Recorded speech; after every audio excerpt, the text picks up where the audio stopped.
राम राम दोस्तों और मेरी माताएं बहनें, आपके ऊपर बाबा नीम करौली जी की अपार कृपा होगी, यही मेरी मंगल कामना है। बाबा जी से आपके घर परिवार में सभी कुशल मंगल होंगे, यही मैं बारंबार विनती बारंबार प्रार्थना करता हूँ। मेरे महाप्रभु बाबा नीम करौली और सभी देवी देवताओं की आराधना करता हूँ। सभी देव यहाँ पर विराजे हैं, इनका आह्वान कर लिया है और मैं इनकी शरण में बैठकर आप सभी के लिए विशेष प्रार्थना करता हूँ। सबके संकट दूर करो मेरे प्रभु। दोस्तों और मेरी माताएं बहनें, आज मैं आपको एक विशेष पाठ है श्रीमद् भागवत गीता से। मैं आपको जो श्रीमद् भागवत गीता का पूरा एक उसमें सार दे दिया है भगवान ने, श्री कृष्ण जी ने 18वां अध्याय आप सभी के ऊपर पूरी कृपा हो मेरे प्रभु की, यही मेरी प्रार्थना है।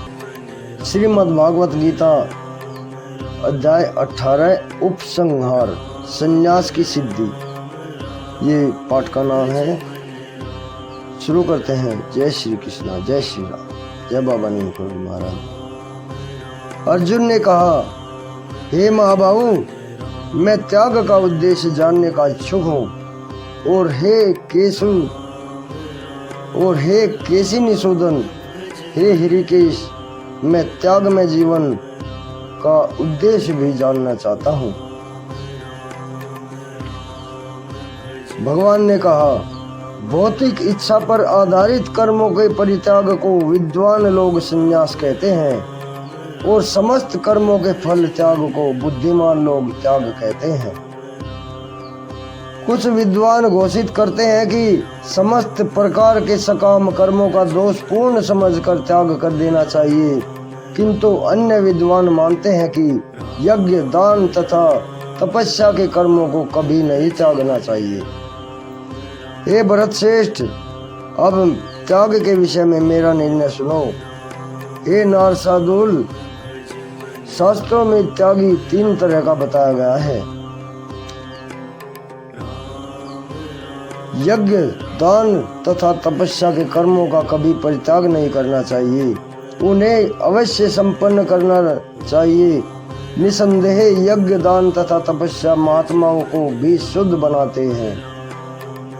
इन सारे कार्यों को किसी प्रकार की आसक्ति या फल की आशा के बिना ही संपन्न करना चाहिए। ये प्रतापुत्र, इन्हें कर्तव्य मानकर संपन्न किया जाना चाहिए, यही मेरा अंतिम मत है। निर्दिष्ट कर्तव्यों को कभी नहीं त्यागना चाहिए। यदि कोई मोहवश अपने नियत कर्मों का परित्याग कर देता है तो ऐसे त्याग को तामसी कहा जाता है। जो व्यक्ति नियत कर्मों को कष्टप्रद समझकर या शारीरिक क्लेश के भय से त्याग देता है, उसके लिए कहा जाता है कि उसने यह त्याग रजोगुण में किया है।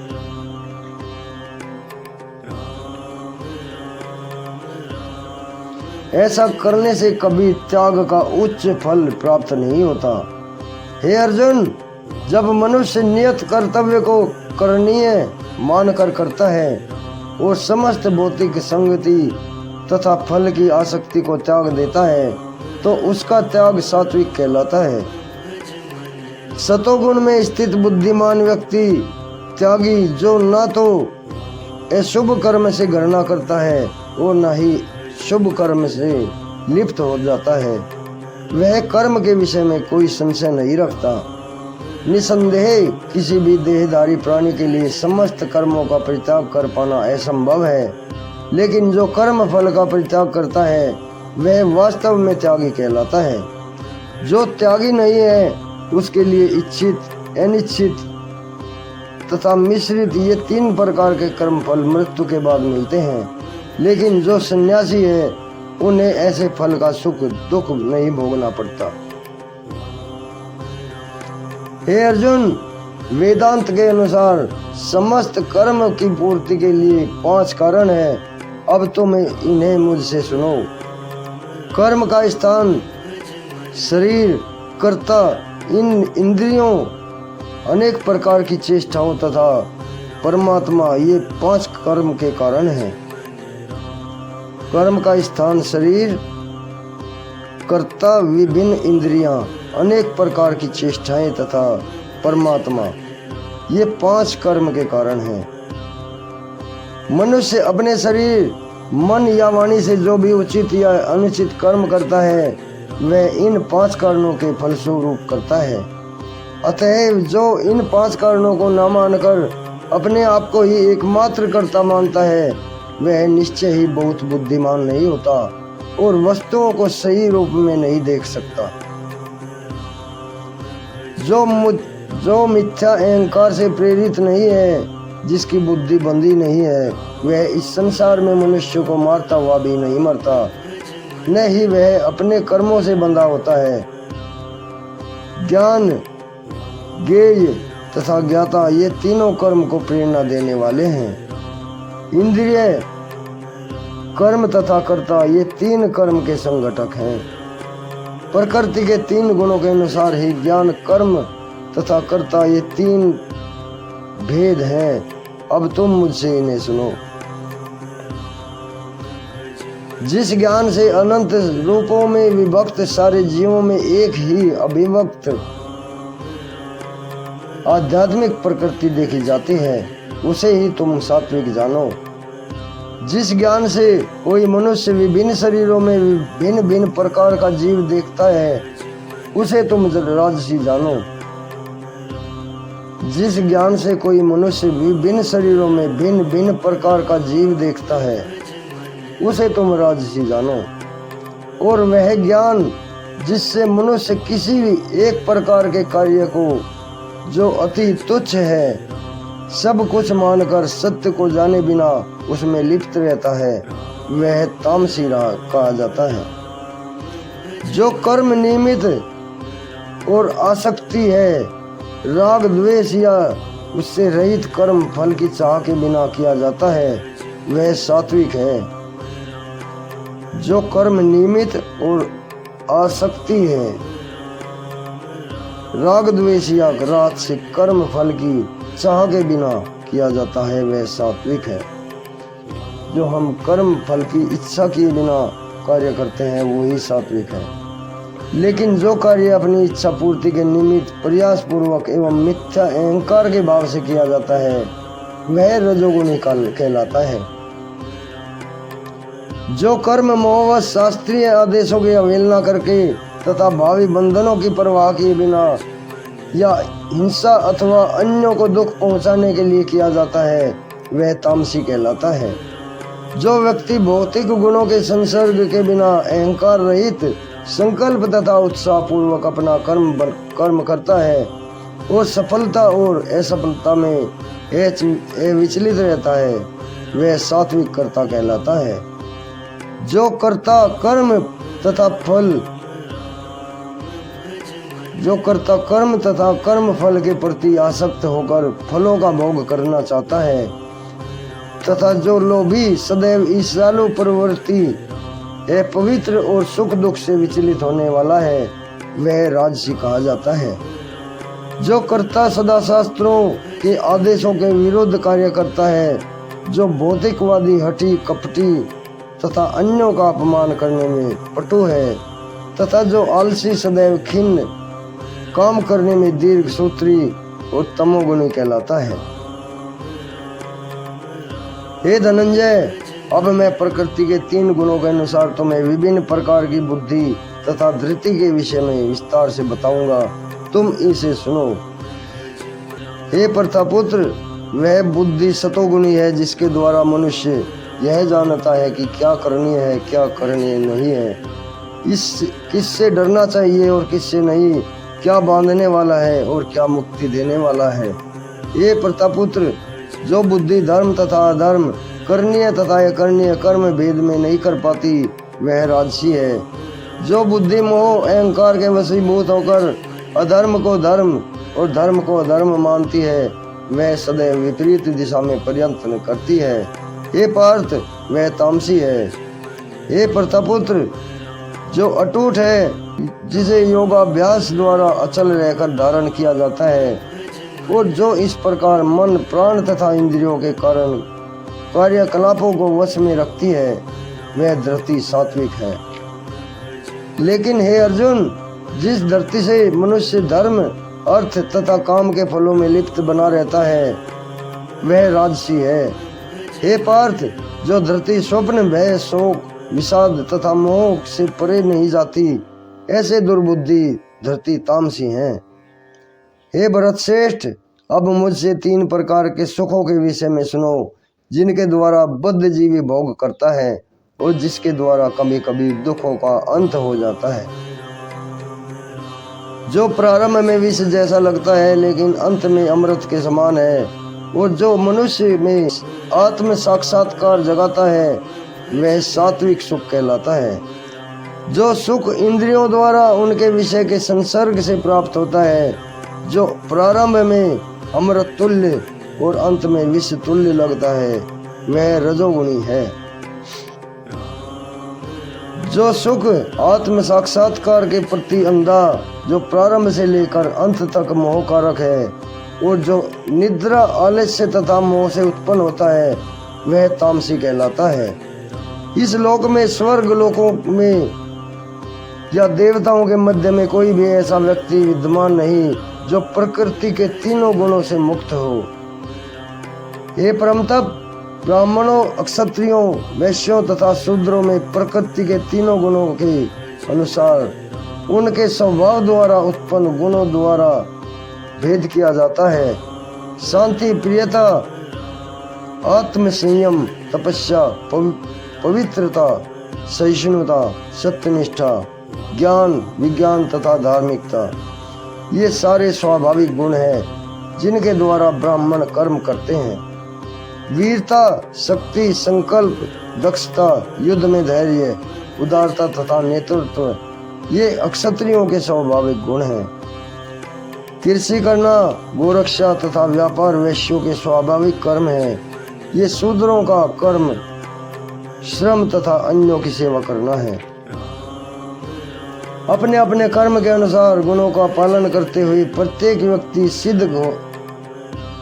अपने अपने कर्म के गुणों का पालन करते हुए प्रत्येक व्यक्ति सिद्ध हो सकता है। अब तुम मुझसे सुनो कि यह किस प्रकार किया जा सकता है। जो सभी प्राणियों का उद्गम और सर्वव्यापी है, उस भगवान की उपासना करके मनुष्य अपना कर्म करते हुए पूर्णतः प्राप्त कर सकता है। अपने व्रति परक कार्य को करना, चाहे वह कितनी भी त्रुटिपूर्ण ढंग से क्यों न किया हो। अन्य किसी कार्य को स्वीकार करके और अच्छी प्रकार से करने की अपेक्षा अधिक श्रेष्ठ करना। अपने स्वभाव के अनुसार निर्दिष्ट कर्म कभी भी पाप से प्रभावित नहीं होते। प्रत्येक उद्योग किसी न किसी दोष से आवृत होता है, जिस प्रकार अग्नि धुएं से आवृत रहती है। अतएव हे कुंती पुत्र, मनुष्य को चाहिए कि स्वभाव से उत्पन्न कर्म को भले ही वह दोषपूर्ण क्यों न हो, कभी त्यागे नहीं। जो आत्म संयमी तथा अनासक्त है एवं जो समस्त भौतिक भोगों की परवाह नहीं करता, वह सन्यासी अभ्यास द्वारा कर्म फल से मुक्ति की सर्वोच्च सिद्धि अवस्था प्राप्त कर सकता है। हे कुंती पुत्र, जिस तरह इस सिद्धि को प्राप्त हुआ व्यक्ति परम सिद्धावस्था अर्थात ब्रह्म को, जो सर्वोच्च ज्ञान की अवस्था है, प्राप्त करता है, मैं उसका संक्षेप में तुम्हें वर्णन करूंगा, उसे तुम जानो। अपनी बुद्धि से शुद्ध होकर तथा धैर्य पूर्वक मन को वश में करते हुए इंद्रिय तृप्ति के विषयों को त्याग कर राग तथा द्वेष से मुक्त होकर जो व्यक्ति एकांत स्थान में वास करता है, जो थोड़ा खाता है, जो अपने शरीर, मन तथा वाणी को वश में रखता है, जो सदैव समाधि में रहता है तथा पूर्णतया विरक्त, मिथ्या अहंकार, मिथ्या शक्ति, मिथ्या गर्व, काम, क्रोध तथा भौतिक वस्तुओं के संग्रह से मुक्त है, जो मिथ्या स्वामित्व की भावना से भी रहित तथा शांत है, वह निश्चय ही आत्म साक्षात्कार के पद को प्राप्त होता है। इस प्रकार जो दिव्य पद पर स्थित है वह तुरंत परम ब्रह्म का अनुभव करता है और पूर्णतया प्रसन्न हो जाता है। वह न तो शोक करता है और न ही कभी वस्तु की कामना करता है।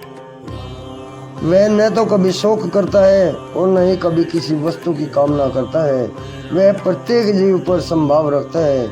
उस अवस्था में वह मेरी शुद्ध भक्ति को प्राप्त करता है। केवल भक्ति से मुझ भगवान को यथारूप में जाना जा सकता है। जब मनुष्य ऐसी भक्ति से मेरे पूर्ण भावनामृत में होता है तो वह वैकुंठ जगत में प्रवेश कर सकता है। मेरा शुद्ध भक्त मेरे संरक्षण में समस्त प्रकार के कार्यों में संलग्न रहकर भी मेरी कृपा से नित्य तथा अविनाशी धाम को प्राप्त होता है। सारे कार्यों के लिए मुझ पर निर्भर रहो और मेरे संरक्षण में सदा कर्म करो। ऐसी भक्ति में मेरे प्रति पूर्णतः सचेत रहो। यदि तुम मुझसे भावित होगे तो मेरी कृपा से तुम बुद्ध जीवन के सारे अवरोधों को लांघ जाओगे। लेकिन यदि तुम मिथ्या अहंकारवश ऐसी चेतना में कर्म नहीं करोगे तो मेरी बात नहीं सुनोगे और मेरी बात नहीं सुनोगे तो तुम विनाश हो जाओगे, विनष्ट हो जाओगे। यदि तुम मेरे निर्देशानुसार कर्म नहीं करते और युद्ध में प्रवृत्त नहीं होते तो तुम कुमार्ग पर जाओगे। तुम्हें अपने स्वभाववश युद्ध में लगाना होगा। इस समय तुम मोहवश मेरे निर्देशानुसार कर्म करने से मना कर रहे हो। लेकिन हे कुंती पुत्र, तुम अपने ही स्वभाव से उत्पन्न कर्म द्वारा बाध्य होकर वही सब करो। हे अर्जुन, परमेश्वर प्रत्येक जीव के हृदय में स्थित है और भौतिक शक्ति से निर्मित यंत्र में सवार की भांति बैठे समस्त जीवों को अपनी माया से भरमा रहा है। हे भारत, सब प्रकार से उसी की शरण में जाओ। उसी कृपा से तुम परम शांति को तथा परम नित्य धाम को प्राप्त करोगे। इस प्रकार मैंने तुम्हें गुम्मतर ज्ञान बतला दिया। इस पर पूरी तरह से मनन करो और जब चाहो सो करो। चूंकि तुम मेरे अत्यंत प्रिय मित्र हो, अतएव तुम्हें अपना परम आदेश जो सर्वाधिक गुप्त ज्ञान है बता रहा हूँ, इसे अपने हित के लिए सुनो। सदैव मेरा चिंतन करो, मेरे भक्त बनो, मेरी पूजा करो, मुझे नमस्कार करो। इस प्रकार तुम निश्चित रूप से मेरे पास आओगे। मैं तुम्हें वचन देता हूँ क्योंकि तुम मेरे परम प्रिय मित्र हो। हे भगवान, समस्त प्रकार के धर्मों का परित्याग करो और मेरी शरण में आओ। मैं समस्त पापों से तुम्हारा उद्धार कर दूंगा। डरो मत। यह गुप्त ज्ञान उनको कभी ना बताया जाए जो ना तो संयमी है, ना एक निष्ठी है, ना भक्ति में रत है, ना ही उसे जो मुझसे द्वेष करता हो। इसमें बताया है भगवान श्री कृष्ण ने, यह ऐसे व्यक्ति को कभी ना बताना जो संयमी ना हो, एक निष्ठ ना हो और भक्ति में रत ना हो और जो मुझसे द्वेष करता हो। जो व्यक्ति भक्तों को यह परम रहस्य बताता है वह शुद्ध भक्ति को प्राप्त करेगा और अंत में वह मेरे पास वापस आएगा। इस संसार में उसकी अपेक्षा कोई अन्य सेवक ना तो कर मुझे अधिक प्रिय है और ना ही कभी होगा। इस संसार में उसकी अपेक्षा कोई अन्य सेवक ना तो मुझे अधिक प्रिय है और न ही कभी होगा। और मैं घोषित करता हूँ कि जो हमारे इस पवित्र संवाद का अध्ययन करता है वह अपनी बुद्धि से मेरी पूजा करता है। जो श्रद्धा से द्वेष रहित होकर इसे सुनता है वह सारे पापों से मुक्त हो जाता है और उन शुभ लोकों को प्राप्त होता है जहाँ पुण्य आत्माएं निवास करती हैं। हे प्रतापुत्र, हे धनंजय, क्या तुमने इसे एकाग्रचित्त होकर सुना? और क्या अब तुम्हारा अज्ञान दूर हो गया है? क्या तुम्हारा मोह दूर हो गया है? अर्जुन ने कहा, हे कृष्ण, अब मेरा मोह दूर हो गया है। आपके अनुग्रह से मेरी स्मरण शक्ति वापस मिल गई। अब मैं संयम संशय रहित हूँ और दृढ़ हूँ। आपके आदेशानुसार कर्म करने के लिए तैयार हूँ। संजय ने कहा, इस प्रकार मैंने कृष्ण तथा अर्जुन इन दोनों महापुरुषों की वार्ता सुनी है और यह संदेश इतना अद्भुत है कि मेरे शरीर में रोमांच हो रहा है। व्यास की कृपा से मैंने ये परम गुप्त बातें साक्षात योगेश्वर कृष्ण के मुख से अर्जुन के प्रति कही जाती हुई सुनी है। दोस्तों, ये उपसंहार संन्यास की सिद्धि 18वां अध्याय है श्रीमद् भागवत गीता का। इसे आगे भी शेयर करें पूरी श्रीमद् भागवत गीता का। इसमें उन्होंने वचन दिया है, जो इस पाठ को, इस हमारे आपसी जो बातचीत का ये संसर्ग है, इसे सुनेगा भी उसके सारे पाप नष्ट हो जाएंगे और वो मेरे वैकुंठ धाम को प्राप्त करेगा। अभी